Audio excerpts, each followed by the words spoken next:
ॐ आप्यायन्तु ममाङ्गानि वाक्प्राणश्चक्षुश्रोत्रमथो बलमेन्द्रियाणि च सर्वाणि सर्वं ब्रह्मोपनिषदम् माहं ब्रह्म निराकुर्याम् मा ब्रह्म निराकरोत् अनिराकरणमस्तु अनिराकरणं मेस्तु तदात्मनि निरते य उपनिषत्सु धर्मास्ते मयि सन्तु ते मयि सन्तु। ॐ शान्ति शान्ति शान्तिः।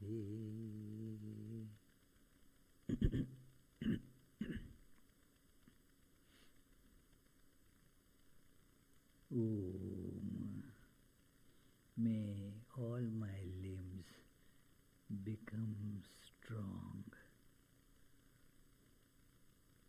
May the body, the mind, the sensory and motor organs and the life force get strengthened, perfected and efficient.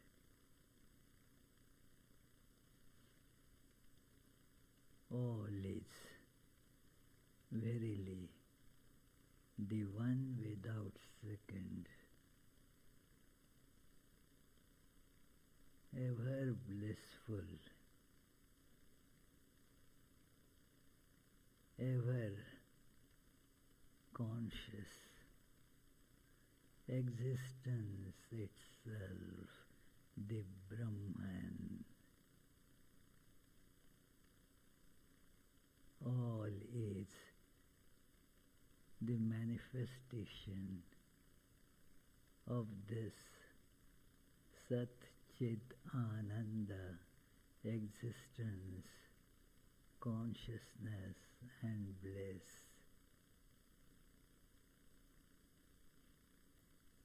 Let me never deny this reality, this truth about the oneness of Brahman, the blissful, all-pervading existence.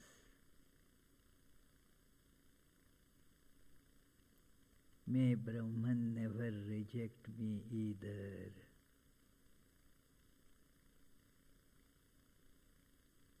May all the virtues necessary for the experience of Brahman and which are spoken by the scriptures be with me.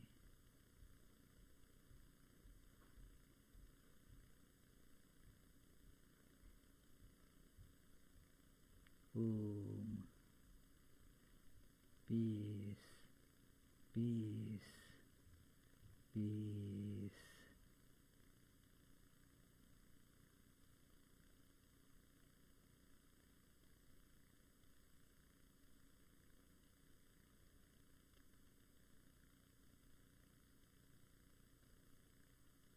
Let us feel the all-pervading Brahman, who is also our self, by going beyond our forms, our shapes, associated with the names.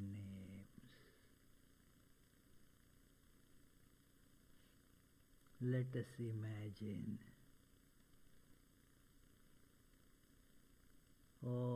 different pots made of clay.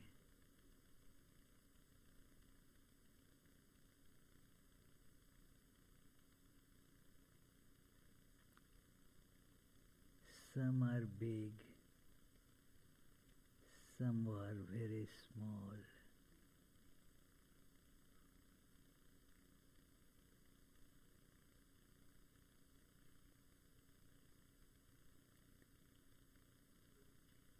Some get the name barrel, some get the name cup.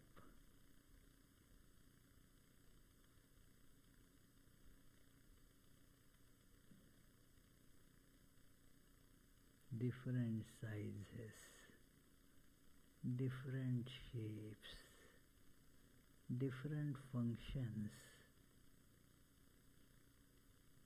and different names. All is the one without second, clay.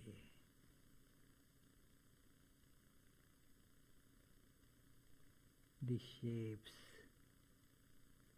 get created and get broken. The clay, the substance, the reality remains. Let us feel each of us is like a pot made of God. Everything is made of God.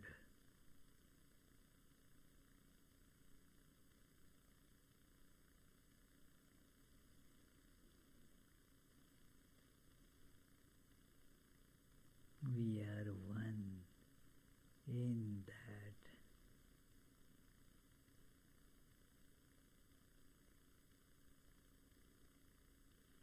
That is our true nature. The forms, shapes, functions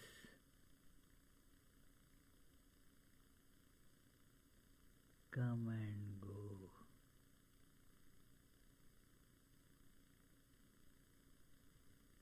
The substance, the God, who is the source of existence, consciousness and bliss, that alone remains.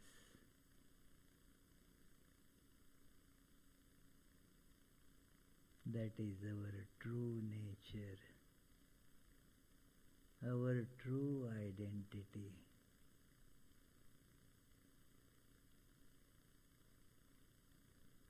We are immortal.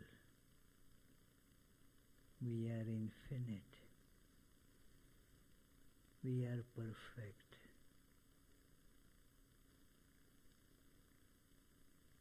Om, peace, peace, peace.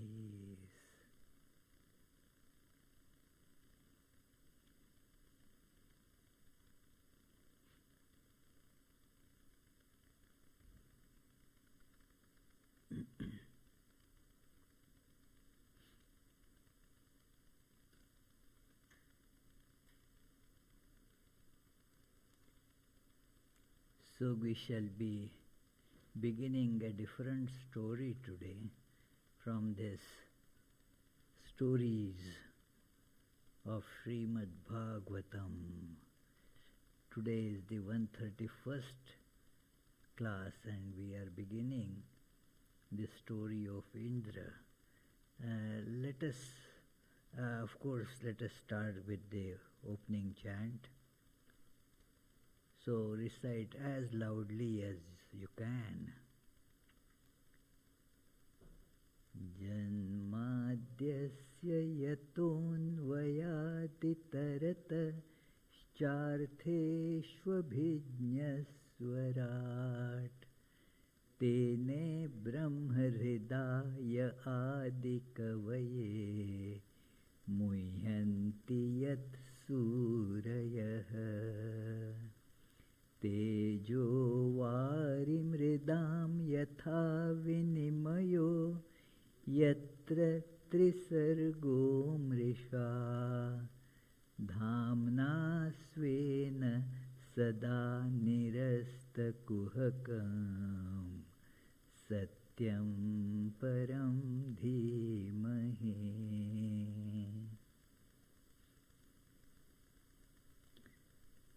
That from whom creation, sustenance and dissolution of the universe take place, who is both the instrumental and material cause of it, who is omniscient, is the only one having self-mastery, being the one independent entity, who illumined the mind of Brahma with the Vedic revelation, whose wisdom is the wonder of even the greatest sages, in whom the world of the three gunas subsists, just as the combination of materials like fire, water and earth subsist in their causes without changing their elemental nature, in whose consciousness there is nothing false.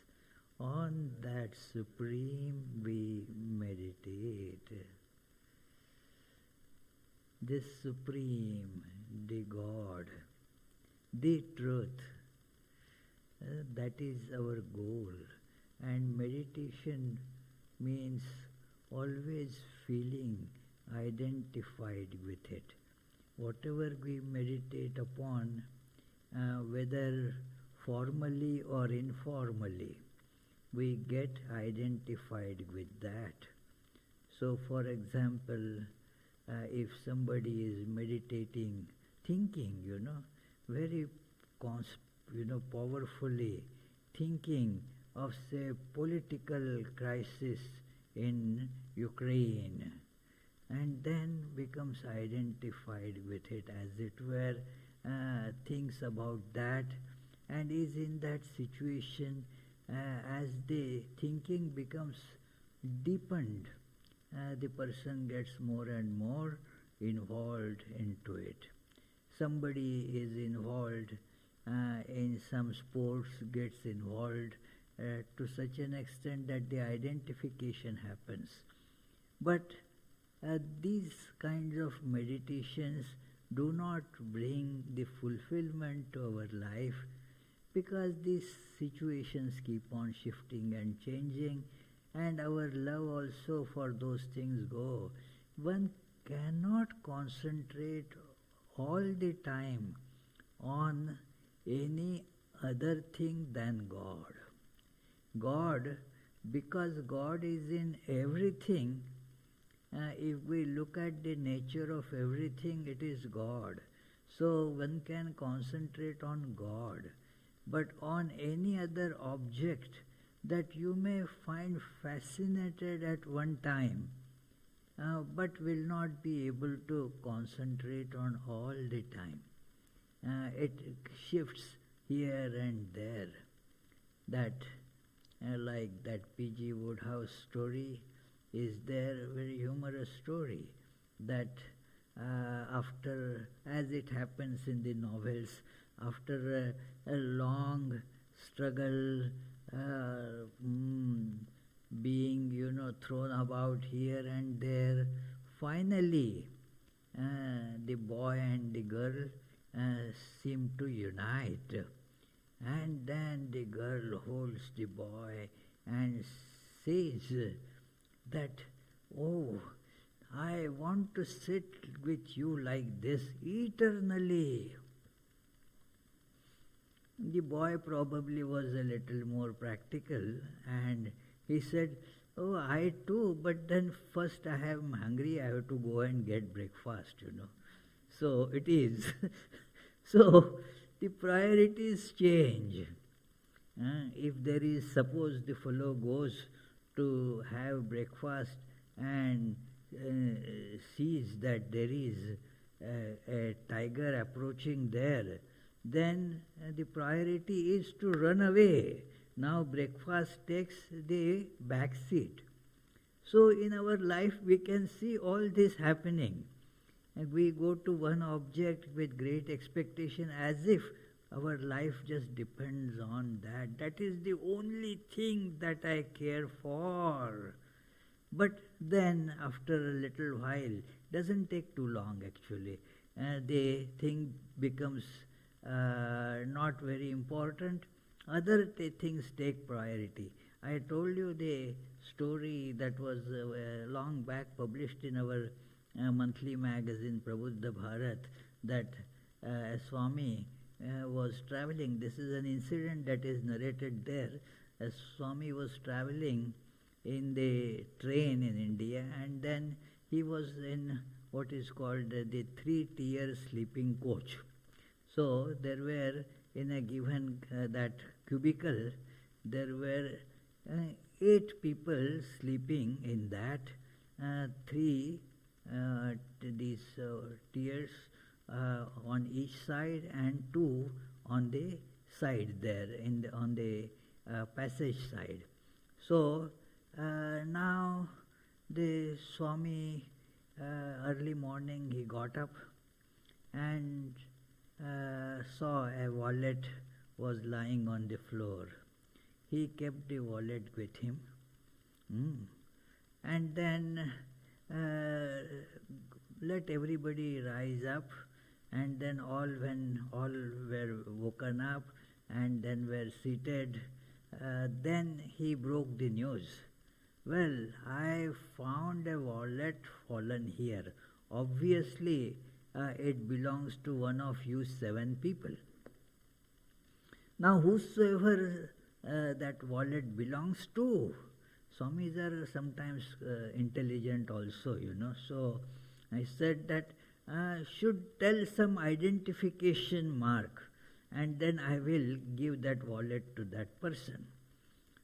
So people started, and one man said, "Oh, it is mine.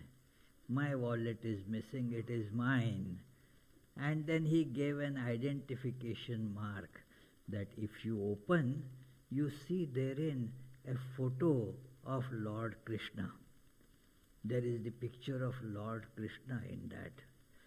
And then the Swami took out the wallet, showed everybody that there is this picture of Krishna, was handed over to that man, and then the man started telling. He was about 70, and then started telling, there is a history to this wallet. When I passed my matriculation exam, my dad gave it to me as present because I did very well in the exam. So, and then I was using it, and where now you see the picture of Krishna, there was my picture there. I was very proud about my strength, my looks, and my youthful energy. It was my picture there. Then the years rolled on. After some years, I got married to a nice girl, and then my picture was replaced by my sweetheart's picture there. And I used to look at her whenever I would go to my work. Still I would open and look at that picture and feel consolation and solace and joy there. So, and then after a couple of years, we were blessed with a little child, a son, and then, I don't know when, but my wife's picture was replaced by my son's picture there. And I used to take now and then I used to take a look at my son's photo with great love and admiration. Those days also passed on. The son got grown up, has his own family, we hardly ever see him once in a while. And then I put the picture of Krishna there, that which does not change. Other pictures in life came and go, they went away. But now I realize Krishna himself was in this form and that form and that form. So they all that was Krishna. And now I think that why did I not put this picture right in the beginning? So this is the meditation on something that does not change. For example, even if I am looking at this chair, I am looking at God, because God is in the form of chair. That is the transformation, If I am looking at, say, Adi or Eze, still I am looking at God, because that is the reality. Like when you are looking at a clay pot, are you not looking at clay? We are looking at clay. We cannot avoid that. Do you get it, Charlie? Theoretically, that theory has to be practicalized, You are right theoretically. Do you understand it theoretically? Hey, good. So it is correct. Now, theory with practice gets converted into experience. So, one has to put things into practice. Anyway, so this is how we are always experiencing God, but are not aware of that. It is because the attention is not on the substance, but on the shape. When we realize it is just shape, then the attention goes on this substance. So, this is what is the supreme truth that we meditate upon. We saw this story that about the Daksha. Daksha was told by his parents that the prachetas, that you have to procreate. And then Daksha therefore got married with Askini, and then produced 10,000 sons, and then told them to procreate, but they were lured away by Narada's advice, as it were. That is what is called in world. They lost that track and went on to a different track. In the world it is always called like that. If a person takes to a mendicant's life, then said that fellow is lost. That it is. So Daksha also thought like that, but he again produced many thousand sons and told them the same thing. But because of Narada's advice, they also met the same fate, that they also got lost. So it is, then Daksha got very upset and angry and cursed Narada for this terrible offense he has committed. But then what next? He therefore decided to experiment with daughters. The sons failed, but maybe daughters would succeed. So next time they beget, he and his wife Askini beget 60 daughters. And then he did not send them for any austerities, he got them married. Suitable husbands were found for them, and then they all got married, and thus there is a lot of description that is given here as to who married whom, what was the name of this, and so forth. But we will skip those details, although I don't say that they are unimportant, because then the progeny is also mentioned, who begot whom, how many children, what were their names, and then again what happened to them, and how the lineage like that continued. It is so many names that even a person like me, I am not familiar at all what to speak of our Charlie. So I will skip that description. So it is those who want can still refer to this book and find it out. But there was this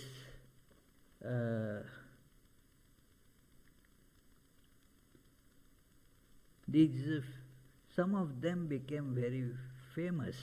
They were the Vasus and Rudras, and so Vivaswan, Aryama, that Pusha, all these names come in different parts of Vedas and Upanishads, even Bhagavad Gita. Like Vivaswan, 4th chapter of Bhagavad Gita, begins with his name in a way. That Lord says, this yoga, Arjuna, that I am telling you now, I had told it before. The first I told it to Vivaswan. Imam Vivasvati yogam proktavan aham avyayam Vivasvan manave praha. This Vivaswan's one son was what is called Vaivasvat Manu, Vivaswan. So this Vivaswan, his son was Vaivasvat Manu, very powerful, and from that Manu further creation proceeded. And then all the Devas, means beings with good tendencies, and Asuras, the people with evil tendencies. Actually, these are not names of the people as such, but of the tendencies. The tendencies are good sometimes, tendencies are bad sometimes, and we all experience that.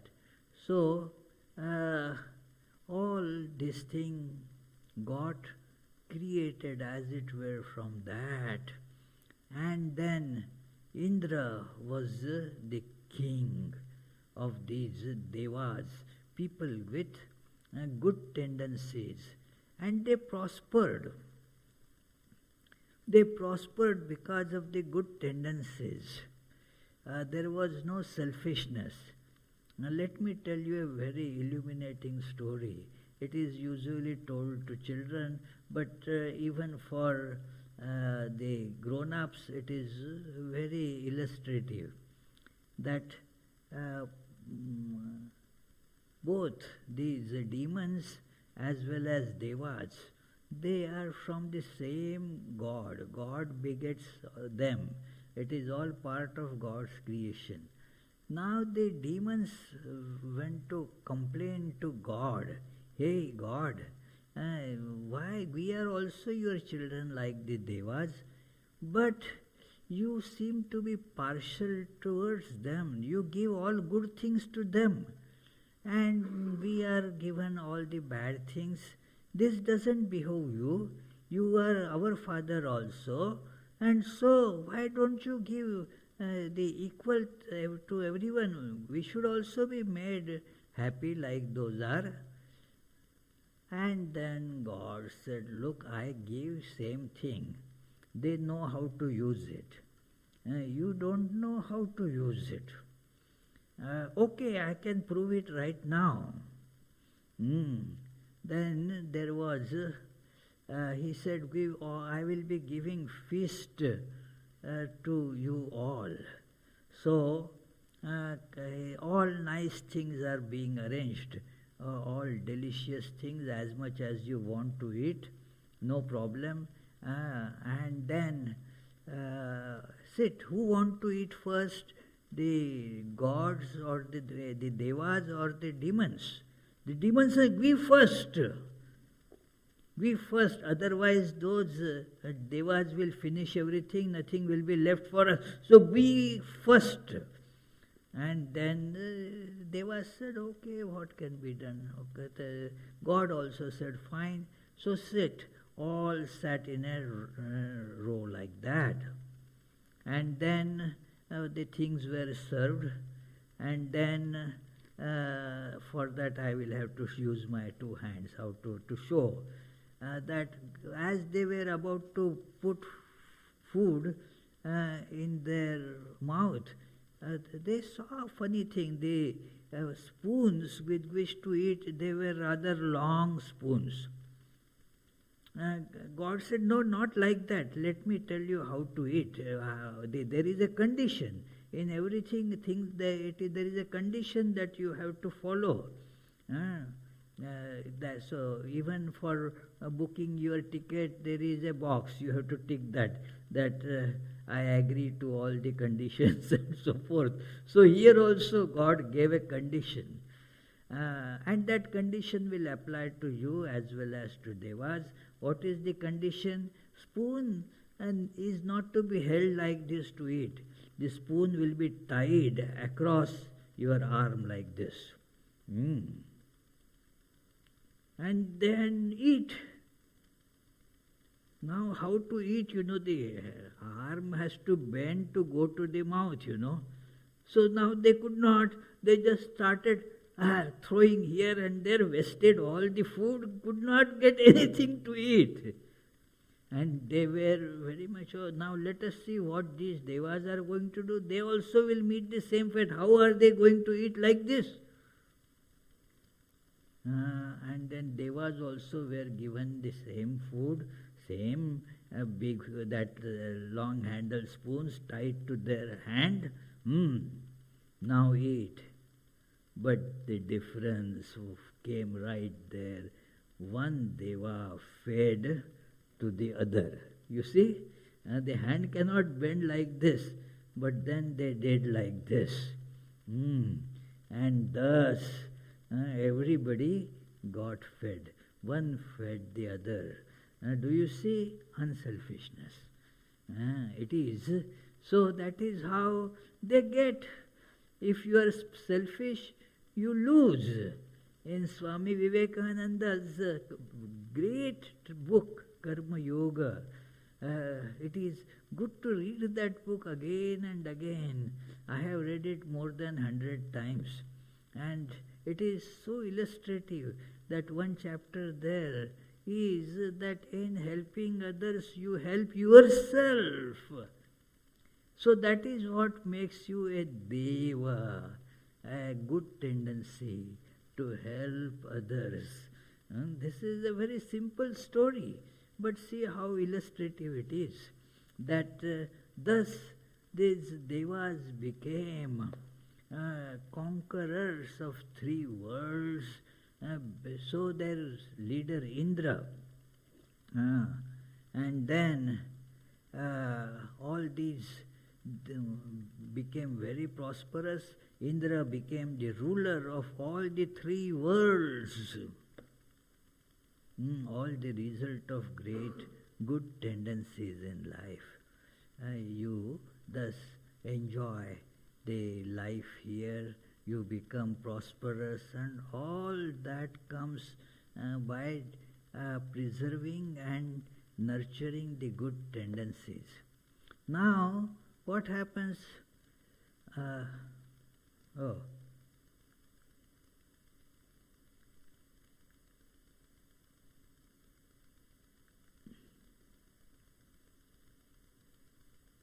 Now, when they vanquish the Daityas or the Asuras, and Daitya, that the names are because, there was Diti and Aditi. Diti was the mother of these Daityas, so they were called Daityas from Diti. And then Devas were the children of Aditi. So therefore one of their names is Aditya from Aditi. So Indra became the king of the 3 worlds, And it happens, the tendencies are good, but if we do not hold on to the good tendencies, all some evil tendencies are lurking behind them. And then they crop up. When your good tendencies, they decide to take sleep, okay, let me rest. And then the evil tendencies, they pop up. Does it happen, Adi Maharaj? When your good tendencies, you are very well disciplined, want to do spiritual practice and all that. But then the idea comes, okay, I am pretty advanced now. I am doing very well. And the Swami told me, hey, you are doing very well. Now, the effort becomes reduced. And then the lurking evil tendencies, they find a scope. One becomes puffed up. The Indra became puffed up. Because of this great power. See, I have now all these three worlds under me. And then you forget how you got it. You neglect that. And that is that arrogance that leads to arrogance. If one wants to, fall down, there is no better recipe than arrogance. Be arrogant and you are lost in no time. So therefore one must be on guard against it. So this led to arrogance. He failed to show proper reverence to Brihaspati, the Guru of all Devas. Oh, what is Guru after all? You know what? I got it now. The job of the Guru is done. All that I wanted to get from the Guru has been done. Now I am king of the three worlds. So, once therefore, it so happened, the book narrates, that he was seated in the court with his wife and all other devas. The most revered Guru Brihaspati entered the court. But Indra refused to get up from his seat and receive him with proper respect. There are manners and etiquettes prescribed. When an honorable person enters an assembly, the others are supposed to receive that person with proper respect. It is not much observed here in this country, but in India, when there is an assembly and one who is going to address that assembly, that venerable person enters, everybody stand up. In our school also that used to be, nowadays I don't know what is in India, but there was that custom when I was a school student, even in the college. When a teacher would enter, all students have to stand up and say namaste to the teacher. A proper etiquette to show reverence. Without reverence, you do not get the knowledge in you. So you are not showing just reverence to a person, but to the knowledge. So you show reverence to that person. You stand up. It is, we used to get scolded if somebody is talking to someone and so does not notice the teacher coming in, and the teacher would, what happened? Why did you not stand up? Come on. And some punishment would be doled out, you stand up on the bench now. You will not sit for the whole class. So it is like that. The point here is that if you are not paying proper, attention to what you should do, and thus Indra, see, all these people are showing respect to me. All these, there is the list of those who were there, So Indra, who were there, he was sitting in audience surrounded by the retinue consisting of the 49 Maruts. Maruts are like the powerful generals of his army. So there are 49 powerful Maruts. Then 8 Vasus, the Rudras, Adityas, Ribhus, Vishwadevas, Siddhas, and Ashwini Devas, all they were sitting there in the court,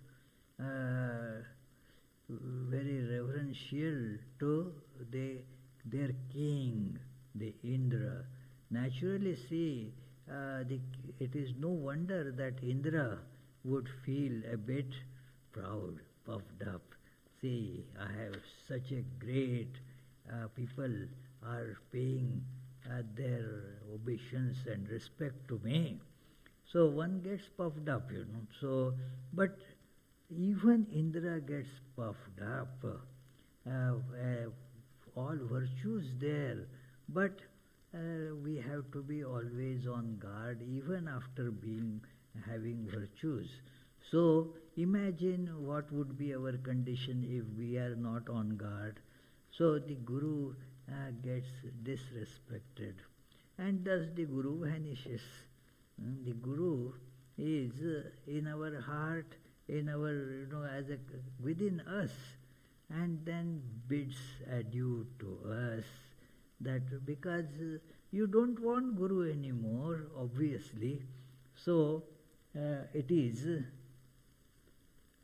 So Apsaras, Kinnaras, there is a big list. I don't want to go through all that. While he was thus sitting on the throne with his consort Paulami, having a white moon-like ceremonial umbrella held above and other royal insignia like chamara that fly whisk waving, Brihaspati, the Guru of all the Devas, and of course of Indra himself, entered the audience hall. Now it was a matter of proper protocol, etiquette and all that they should rise up from their seats and then first give the proper seat to their Guru and then be seated. It is one of our teachers in training center used to be very particular in teaching us these things. He would enter and then we would stand up. And then he would go to his seat facing everybody, but would not sit immediately. And if he sees anybody sitting before him, he would, "Hey, why did you sit? Did I sit?" No, sir, no. Then it is, "Let me sit, and then I will say, hey, then you should sit." There is a decorum, there is a protocol that has to be respected. So these are very important things to train our personality. So this and then what happened that but Indra did not rise up or offer a seat by way of honoring that sage who was universally respected. And so what happens? Thereupon, seeing that Indra did not move even an inch from his seat, in spite of observing him, and that all-powerful sage came out of the assembly hall immediately and understanding how Indra was swollen with pride due to his prosperity, returned home without uttering a word. So he went back. Now that brought Indra to his senses. That is the sign of a person of good tendency. We slip, but immediately realize, oh, that was not proper thing to do. He was not obstinate that I did it and must be right. Who are others to question me? I don't make mistakes. I am very wise. And then refuse. The ego becomes so big that again I should go and seek forgiveness from that, that pauper beggar. May have some knowledge, may have taught us something. They are gone, bygone. So it is, I don't care about that anymore. Indra was not like that. A good person understands the mistake. No, I committed the mistake. I should not have done this. There is this conscience in us. A spiritual aspirant has to always hold on to a very robust conscience who certifies that, oh, this is not right, this is right. And the conscience, if it goes to sleep, then it becomes very difficult, because we have no way to judge what is right and what is not right. The conscience immediately raises a red flag.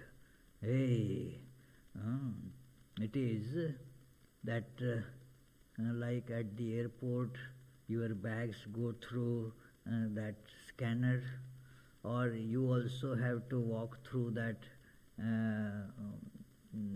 body scanning, and then if something is not right, the flag, ting ting ting ting, that bell rings, and then a kick, and then somebody takes, oh, you stand there, we need to do further check. So your bag otherwise comes out, but if it is flagged, then it gets into another line, gets pushed there, and then you have to wait till it gets proper screening. So it is, our conscience is like that it says, hey, you didn't do right thing. So Indra, being conscientious like that, he immediately understood the mistake, and he started saying that it is immediately after Indra realized his offense of having insulted the Guru and began to criticize himself in that assembly for the same, he said, alas, I have done a great wrong. Dull-witted and puffed up with pride of wealth, I have insulted my Guru openly in the assembly. Whoever possessed of true wisdom and learning would desire to have this kind of affluence derived from the rulership of all the three worlds, if it were to lead to such a disastrous result. This is the disastrous result. All the three worlds' wealth is there, but if it makes you insult the Guru, then of what worth it is?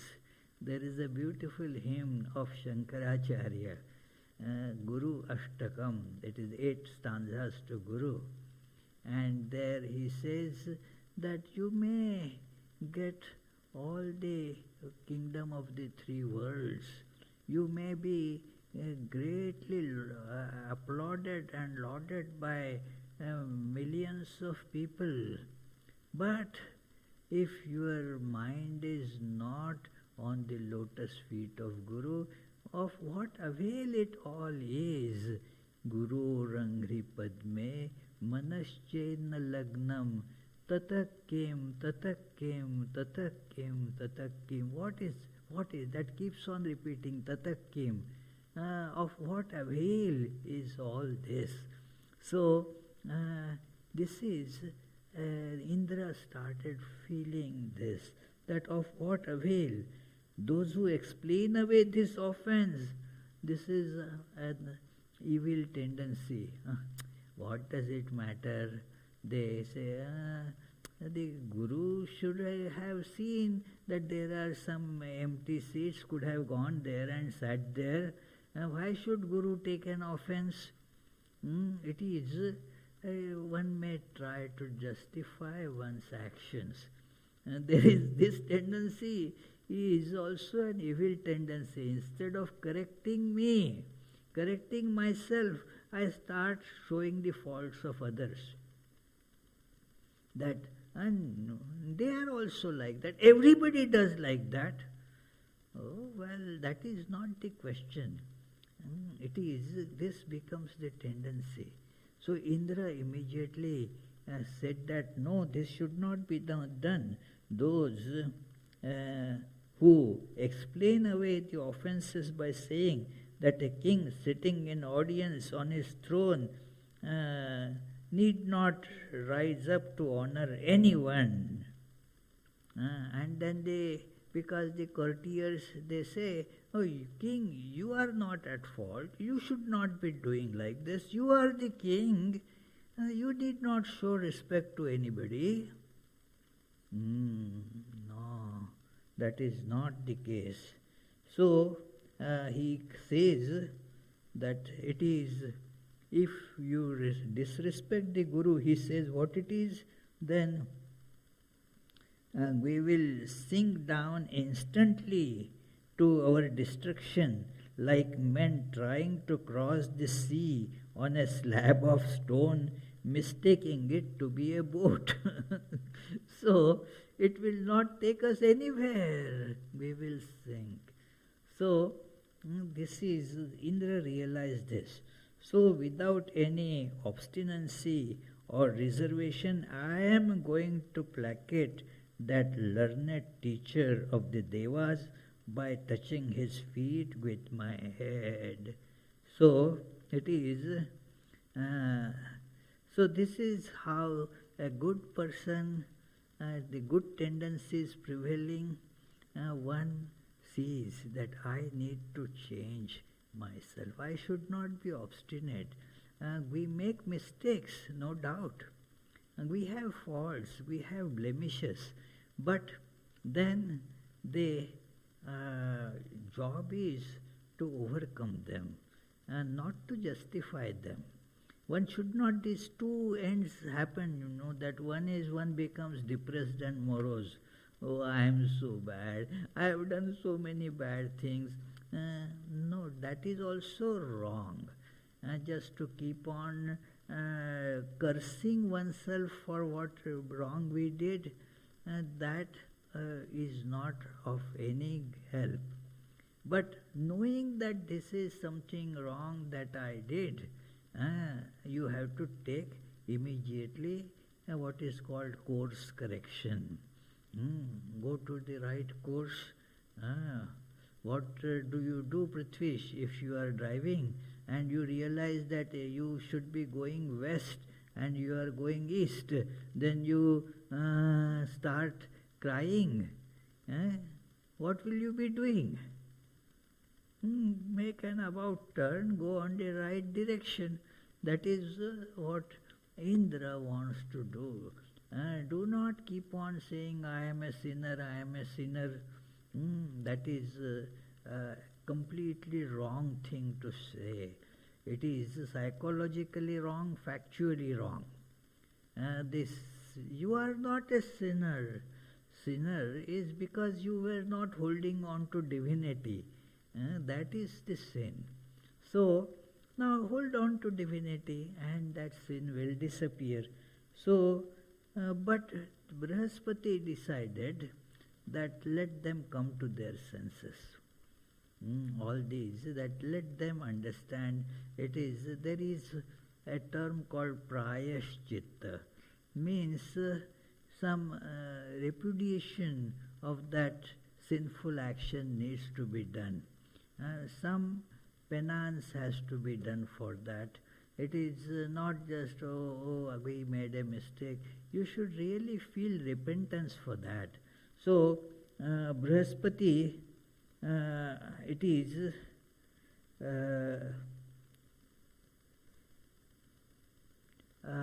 just vanished, was not anywhere to be seen. So when we insult Guru, the Guru, who is otherwise always with us, vanishes from our presence as it were, and not seen at all. So they were perplexed now where to find. All three worlds they searched where this Brihaspati has gone, but could not locate Brihaspati. So, and then about that, when the Asuras who were vanquished, now they saw an opportunity. These people had become great conquerors. We were vanquished because of our evil tendencies. They followed their Guru, and then so they became victorious. So in the meantime, the Asuras also had followed their Guru Shukracharya. So Shukracharya then guided them. Hey, this is now your time. The Devas, they have become weak now because they do not have their Guru with them to guide them. Now is your time, and attack them now. And this is what happens. The evil tendencies, they attack. The good tendencies at a lower power, and immediately the demonical tendencies, they take over in our life. So it is, and they capture all these strongholds. It is, these devas, they got badly mauled by asuras. All what they had, their powers were all snatched away. So this is what happened, that this Brihaspati was not anywhere. Meantime, the Asuras saw an opportunity. They attacked the Devas. And this is how, the situation became. So they approached Brahma. The Devas then approached Brahma, and the Brahma advised them that it is, seeing the Devas in distress, Brahma, who had his origin from the Supreme Being, was all pity for them and spoke consolingly. Brahma said, O leader of the celestials, you have indeed done a great wrong. Alas, infatuated with pride of wealth, you failed to show proper respect to a holy man like Brihaspati, who has conquered the senses and established in Brahman. O celestials, it is a result of this offense of yours that in spite of being powerful, you have had to suffer this defeat from a weak enemy. O Indra, look at your enemies, the Asuras. They were once weak because of their spurning their Guru Shukra. Now, because they have propitiated him by service, they have again grown in power and wealth. Devoted as they are now to Shukra, they might now take over even my state. Even they will not only take away your state, they can conquer my state also. So it is just to show that by the backing of Guru, one can achieve everything in life. So that is what is being emphasized here. So it is so now he said that you go to Vishwarupa. Since Brihaspati is not being found, you go to Vishwarupa, who is a very well-learned scholar, and please prostrate before him and request him to become your teacher, your priest. So they approach Vishwarupa, and then we shall see in our next class what happens after they. It is a fascinating story that how the tendencies that are in us have to be, nurtured properly. The good tendencies need nurturing. The evil tendencies do not need nurturing at all. They come automatically. Yeah, you have to keep them subdued. Like, do anybody go and plant and nurture the weeds? While doing gardening, then you do not want the weeds to come up. So you do something to eliminate them. But still they keep on coming. So you have to, nobody plants them. So asuras are like that. The evil tendencies in us, nobody wants them. But they are there naturally, and they become powerful automatically. We do not need to nurture them. So as soon as the good tendencies, they lose their power, the evil tendencies, by the very gravity, they take over. So this is how they took over. So now the Devas will approach this Vishwarupa to become their priest, and Vishwarupa accepts. So we shall see that in our next class. So let us do the concluding chant, and then if you have any questions, you may ask. Nigamakалпатарургалитам phalam शुकमुखादमृतद्रवसंयुतं पिबत भागवतं रसमालयं मुहुरहो रसिका भुवि भावुकाः. O devotees, quaff to intoxication this nectar of the fruit of the tree of Vedas, flowing from the mouth of the great sage Shuka and mixed with the ambrosia from his words. Any question? Just a technical question, Swamiji. Technical. So if I understand, message here, I get that. But if the Guru and the disciple are both Brahman and realized, should the Guru have been offended at all? Guru never becomes offended as such from the Guru's side. But the disciple feels the prick. Oh, I didn't do wrong. That is the offense. The Guru doesn't become offended in that sense. That Guru sees that the disciple doesn't need me, that's all. It is. So, if both are realized, then there is no such relation. But it is the disciple is disciple because he is trying to realize. Yeah. Any other question?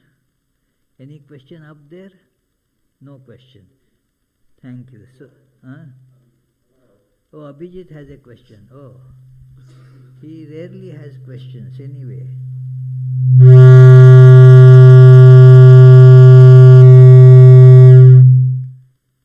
because something from here to there, yeah. Okay. Hello. Huh.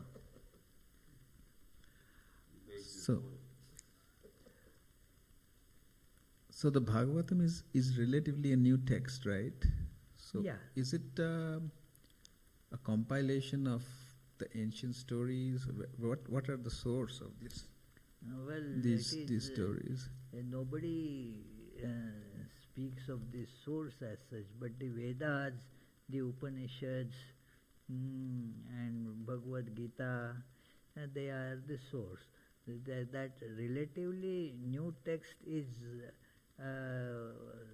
what the scholars, by comparison of the language and all, they say that.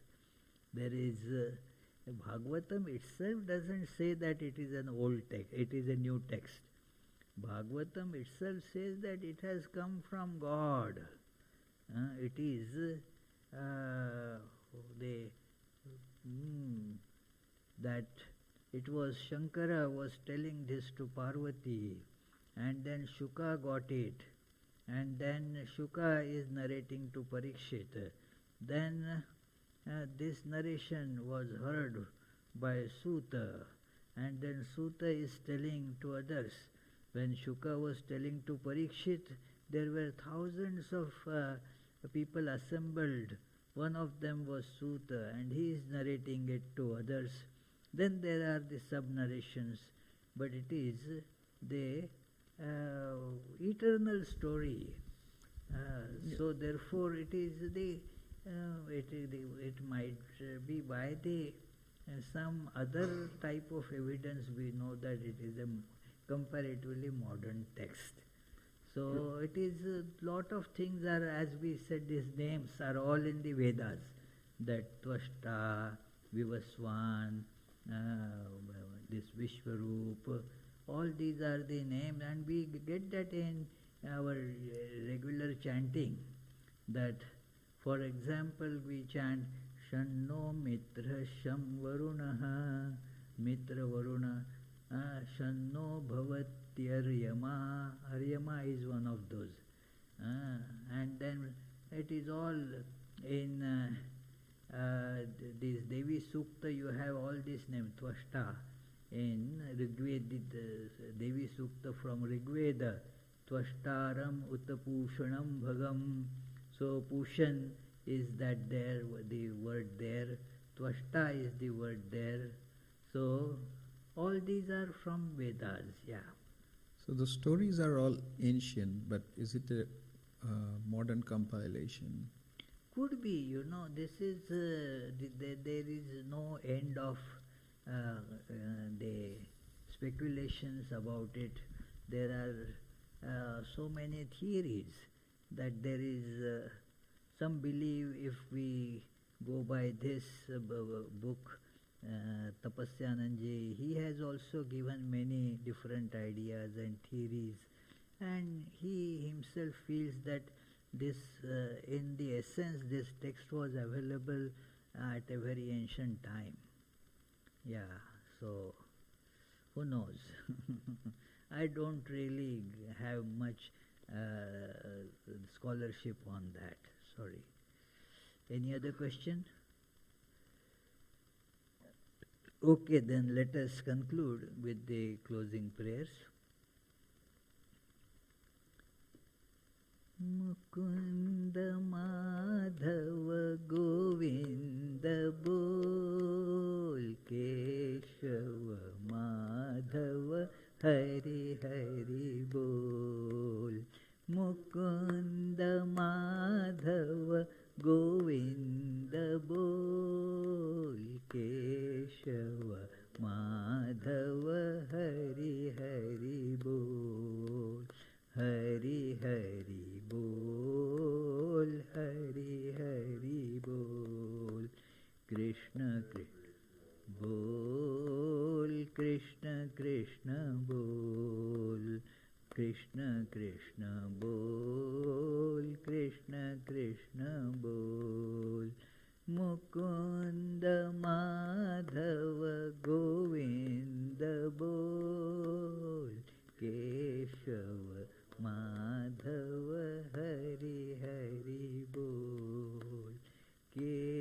So